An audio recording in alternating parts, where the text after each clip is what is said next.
जय गुरु जी, शुक्राना गुरु जी, अनंतम अनंतम शुक्राना। गुरु जी के चरणों में कोटि कोटि नमन प्रणाम वंदन। सभी संगत जी के चरणों में कोटि कोटि नमन प्रणाम वंदन। सभी संगत जी को मेरा जय गुरु जी। संगत जी, आज का अध्याय प्रारंभ होने जा रहा है और शुरू करते हैं आज का अध्याय हम गुरु वंदना के साथ।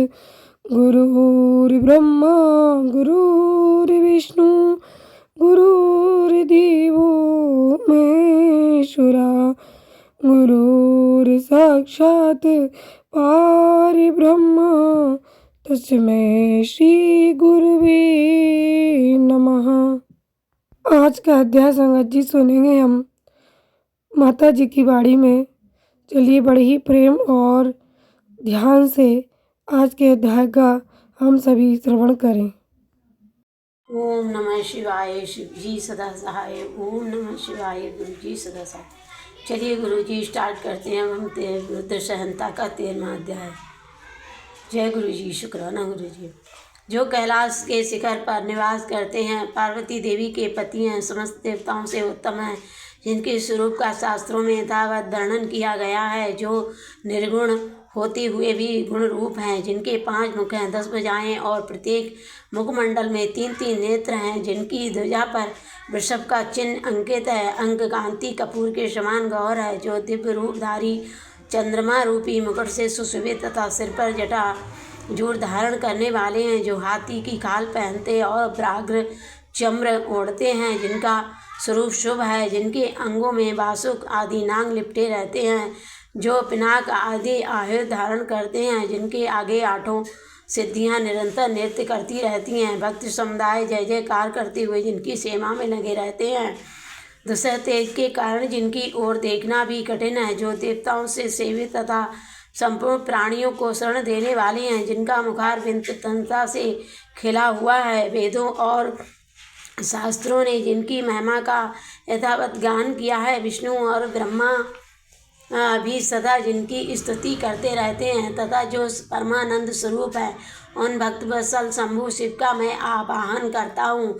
इस प्रकार शाम शिव का ध्यान करके उनके लिए आसन दे, चतुर्थ्यंत पद से ही कृष्णसा सब कुछ अर्पित करे, यथा सांबाय सदा शिवाय नमः आसनम समर्प्यामि इत्यादि आसन के पश्चात भगवान शंकर को पाद और अर्घ्य दे, फिर परमात्मा शंभु को आचमन कराकर पंचामृत संबंधी द्रव्यों द्वारा प्रसन्नता पूर्वक शंकर को स्नान कराए, वेद मंत्रों अथवा समंत्रक चतुर्थ्यंत नाम पदों का उच्चारण करके भक्ति पूर्वक यथायोग समस्त दिव्य भगवान को अर्पित करे, अभीष्ट द्रव्य को शंकर के ऊपर चढ़ाए, फिर भगवान शिव को वारुण स्नान कराए। स्नान के पश्चात उनके श्री अंगों में सुगंधित चंदन तथा अन्य द्रव्यों का यत्नपूर्वक लेप करे, फिर सुगंधित जल से ही उनके ऊपर जलधारा गिराकर अभिषेक करे, वेद मंत्रों षडंगों अथवा शिव के 11 नाम द्वारा यथावकाश जलधारा चढ़ाकर वस्त्र से शिवलिंग को अच्छी तरह पोछे, फिर आचमनार्थ जल दे और वस्त्र समर्पित करे। नाना प्रकार के मंत्रों द्वारा भगवान शिव को तिल, जौ, गेहूँ, मूंग और उड़द अर्पित करे, फिर 5 मुख वाले परमात्मा शिव को पूर्ण पुष्प चढ़ाए, प्रत्येक मुख पर ध्यान के अनुसार यथोचित अभिलाषा करके कमल, सत्यपत्र, शंख पुष्प, कुश पुष्प, धतूर, मदार, द्रोण पुष्प, गुमा, तुलसी दल तथा बिल्व पत्र चढ़ाकर भरा भक्ति के साथ भक्त वत्सल भगवान शंकर की विशेष पूजा करे। अन्य सब वस्तुओं का अभाव होने पर शिव को केवल बिल्व पत्र ही अर्पित करे। बिल्व पत्र समर्पित होने से ही शिव की पूजा सफल होती है। तत्पश्चात सुगंधित चूर्ण तथा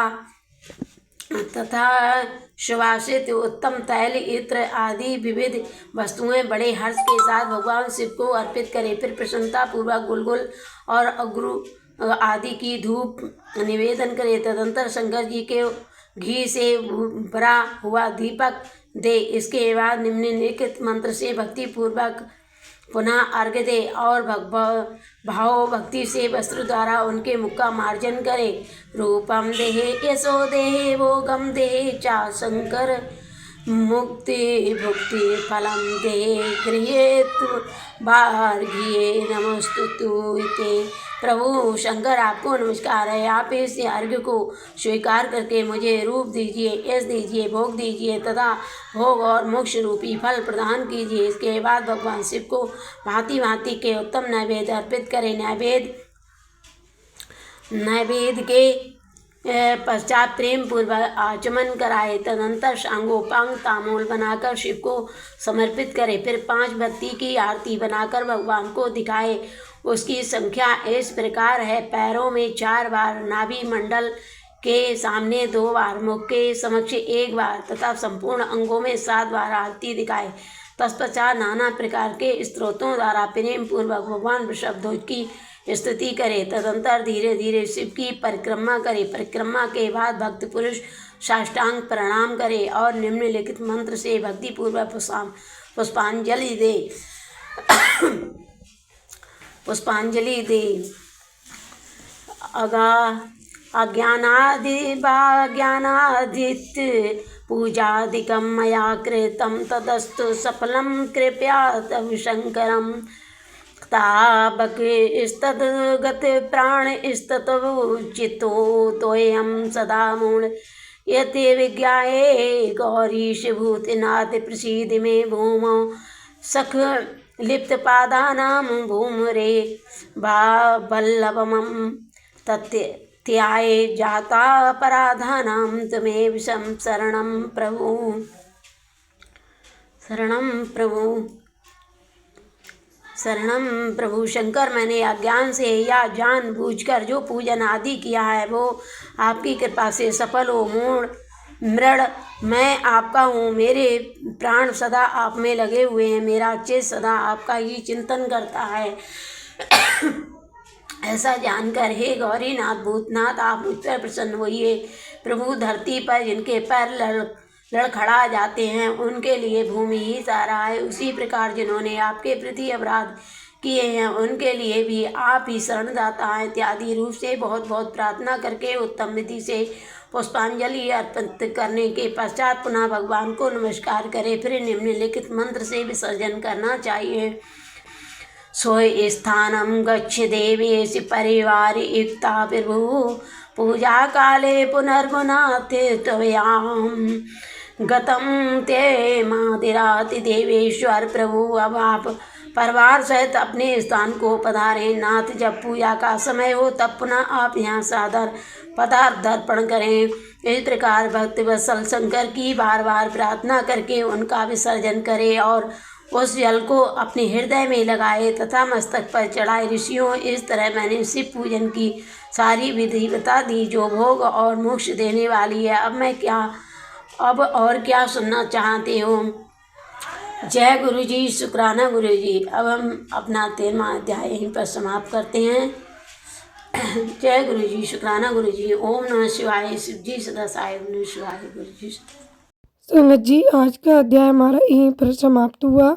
अगले अध्याय की तैयारी करते हैं संगत जी। तब तक के लिए आप सभी पर हमारे शिव स्वरूप गुरु जी की असीम कृपा यूं ही बरसती रहे और आप सभी का परिवार सदा स्वास्थ्य, सुख, शांति और समृद्धि से भरा हुआ रहे। आप सभी के सर पर सदैव गुरु जी की असीम कृपा का हाथ बना रहे। जय गुरु जी।